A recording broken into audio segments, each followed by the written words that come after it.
Bonjour à tous et bienvenue sur la chaîne Investir. Aujourd'hui, nous allons voir le top 8 des entreprises françaises les plus rentables en bourse. Mais avant ça, je vous invite à vous abonner en cliquant sur le petit bouton juste en bas. Je vous rappelle qu'en cliquant sur ce bouton toutes les semaines, vous aurez droit à du nouveau contenu sur l'investissement boursier. Pour calculer la rentabilité de ces entreprises, en fait, je me suis basé sur une moyenne de 5 ans. Le but, c'était d'avoir une vision assez lisse et stable des performances d'une société. La formule utilisée est bénéfice moyen des 5 dernières années divisé par la capitalisation boursière. Donc pour ceux qui n'ont pas la notion, les bénéfices, en fait, ça correspond à l'argent que la société a pu conserver en déduisant de son chiffre d'affaires toutes ses charges. Je prends un exemple qui est extrêmement parlant pour tout le monde, c'est un cas de figure qui est très commun. Vous avez par exemple un emploi qui vous donne 3000 euros par exemple, vous avez un loyer à payer de 1500 euros, votre bénéfice ça va être 1500 euros une fois que vous aurez payé en fait vos charges qui sont afférentes à votre location. Et du coup 3000 euros qui serait votre rentrée d'argent au total serait relative à votre chiffre d'affaires. Donc c'est un petit moyen mémotechnique qui vous permet vraiment de différencier bénéfice et chiffre d'affaires. Ne confondez pas les deux, surtout si vous avez vous-même une entreprise, c'est hyper important. Et la capitalisation boursière va correspondre au prix actuel de la société en bourse. Elle va être équivalente au nombre d'actions qui vont être en circulation. On va parler du cours de l'action. Vous l'aurez compris, le rapport entre les deux va indiquer la rentabilité bénéficiaire exprimée en pourcentage pour une année. Notez que dans cette analyse, nous avons réalisé vraiment une moyenne des bénéfices sur 5 ans pour lisser concrètement les performances de ces sociétés dans le temps.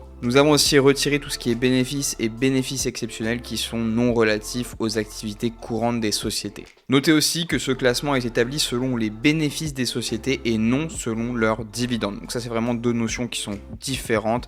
Ne confondez pas, si vous voulez un petit peu plus d'informations sur les dividendes, je vous conseille d'aller voir mes autres vidéos. Les pourcentages qui sont exprimés vont correspondre aux rentabilités bénéficiaires et non au rendement vraiment des dividendes. La première de ces 8 actions françaises qui sont très intéressantes à l'heure actuelle, c'est Nexity.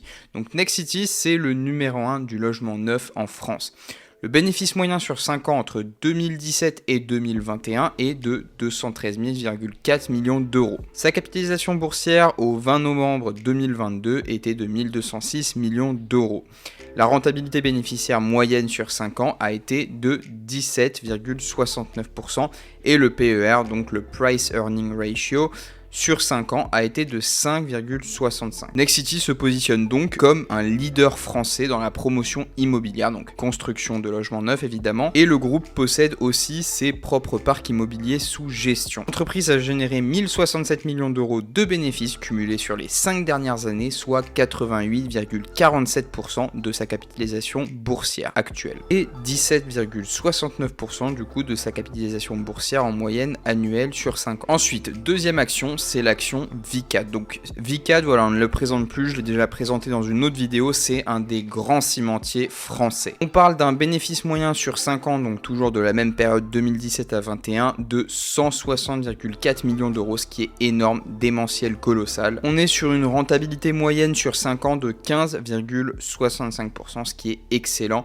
L'activité de Vicat, vous le savez, ça consiste à vendre des ciments, béton, des granulats dans le monde entier. C'est pas vraiment une entreprise qui est fixée en France, c'est un groupe qui a une emprise internationale. Le groupe a commercialisé 28 millions de tonnes de ciment en 2021, plus de 10 millions de mètres carrés de béton et 24 millions de tonnes de granulats. Sur les 5 dernières années, Vicat a généré 802 millions d'euros de bénéfices cumulés. Et on est sur 15,65% en moyenne annuelle sur 5 ans. Ensuite, troisième action, c'est l'action Covivo. Donc c'est une foncière qui est cotée en bourse avec des bénéfices moyens sur 5 ans, donc toujours de la même période, de 738,8 millions d'euros avec une rentabilité bénéficiaire moyenne sur 5 ans de 15,33%. Donc on n'est pas trop loin de Vicat. On a 26 milliards d'euros d'actifs immobiliers. Elle se classe dans le segment des grandes foncières qui sont cotées en bourse. Le groupe va posséder vraiment une dimension qui est non pas uniquement axée sur la France, mais plutôt européenne. On n'est pas sur l'international vraiment de manière plus étendue, on est vraiment sur le secteur européen. Covivo a généré 3 694 millions d'euros de bénéfices cumulés sur les 5 dernières années et on est sur cette rentabilité qui est quand même pas trop loin de celle de Vicat, 15,33%, c'est pas mal du tout. Ensuite, quatrième action, c'est l'action Crédit Agricole. Donc Crédit Agricole, c'est le plus vaste réseau bancaire en France. On est sur un bénéfice moyen sur 5 ans, donc 2017 à 2021, qui est de 4 285,8 millions d'euros à peu près.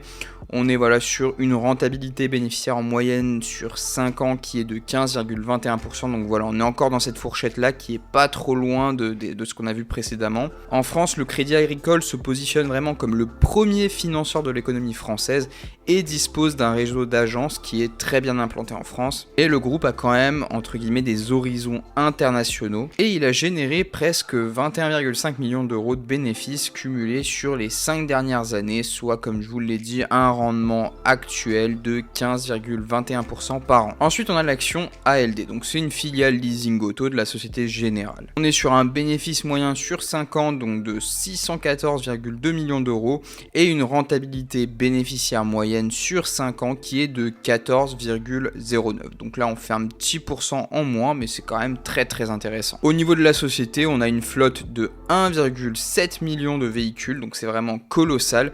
C'est une filiale, comme je l'ai dit, de la banque Société Générale, donc c'est une société qui est spécialisée dans le leasing longue durée pour le coup, donc ça lui permet vraiment d'avoir un chiffre d'affaires qui est plutôt stable, pas avoir d'énormes variations sur le chiffre d'affaires, donc forcément on peut quand même dresser une constance qui est relativement stable. LD, elle a généré 3 millions d'euros de bénéfices cumulés sur les 5 dernières années, et comme je vous l'ai dit, voilà, on est sur un rendement annuel d'à peu près 14,09% de sa capitalisation boursière en moyenne sur les 5 ans. Ensuite, on a l'action BNP Paribas. Donc BNP Paribas, c'est le leader européen du secteur bancaire. Là, on est sur une échelle un petit peu plus grosse.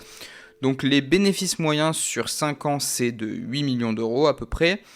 On est sur une rentabilité sur 5 ans d'environ 13,39%, donc c'est légèrement en dessous. Comme je l'ai dit, le groupe il se positionne vraiment comme un leader européen dans le milieu.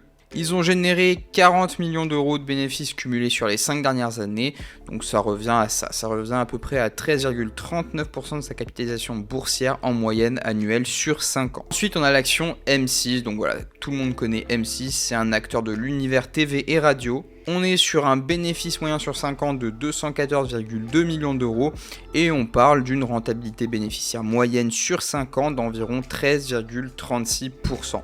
Donc ce groupe de télévision possède les principales chaînes, donc M6, W9, Sixter. On a aussi Gulli, les radios RTL, Fun Radio, RTL2, etc., etc.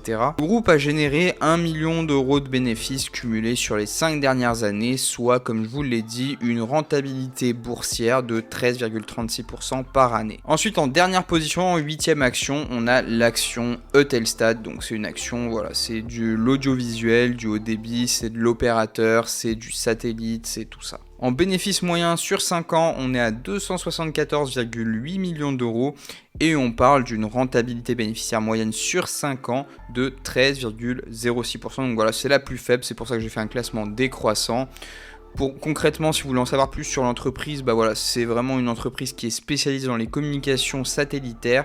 Elle propose des services dans de nombreux secteurs tels que par exemple le haut débit, la data, la mobilité ou encore la vidéo et les données sécurisées gouvernementales. Donc c'est pour ça que quand même c'est une entreprise qui est assez solide. Elle a généré quand même 1374 millions d'euros de bénéfices cumulés sur les 5 dernières années, soit quand même, comme je vous l'ai dit, une rentabilité moyenne annuelle de 13,06%, ce qui est quand même très intéressant. Voilà, c'est déjà la fin de cette vidéo, j'espère qu'elle vous a plu. Si c'est le cas, n'oubliez pas de vous abonner et de mettre un pouce bleu et je vous retrouve dans une prochaine vidéo. Ciao ciao.